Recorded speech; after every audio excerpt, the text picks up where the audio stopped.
O come, thou rod of Jesse, free thine own from Satan's tyranny. From depths of hell thy people save, and give them victory o'er the grave. Even after the Lord gave laws to the Israelite people in order to guard them, like a lamp to their feet and a light to their path, the Israelites were still failing to be the great blessing the Lord had called them to be. They did not honor God's laws. God called prophets to speak to the people, to tell them that they had failed and would face consequences because of it. Everyone is godless and an evildoer, and every mouth speaks folly. For all this his anger has not turned away, and his hand is stretched out still. This seemed to be the never-ending pattern of the Israelites. God blessed, they rebelled. God punished, they repented. God forgave and kept his promise, but soon enough the Israelites would rebel again.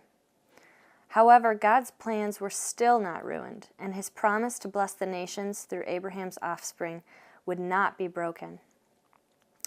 Each time his people rebelled, there was always a remnant of them who had remained faithful to the Lord. Even when it seemed like there were no Israelites left who could possibly fulfill God's plan, God always promised there would be a remnant. A remnant will return, the remnant of Jacob, to the mighty God. For though your people Israel be as the sand of the sea, only a remnant of them will return.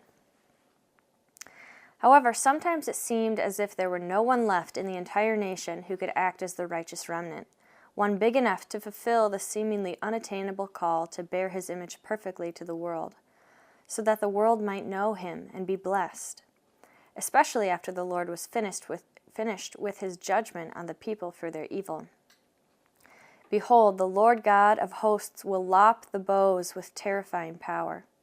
The great in height will be hewn down, and the lofty will be brought low. He will cut down the thickets of the forest with an axe, and Lebanon will fall by the majestic one. Who would be left after God felled the mighty tree of Israel, until all that remained of it was a lifeless, ash-covered stump? But God had a plan. Through his prophets, again he promised, "There shall come forth a shoot from the stump of Jesse, and a branch from his roots shall bear fruit. And the Spirit of the Lord shall rest upon him, the Spirit of wisdom and understanding, the Spirit of counsel and might, the Spirit of knowledge and the fear of the Lord. And his delight shall be in the fear of the Lord.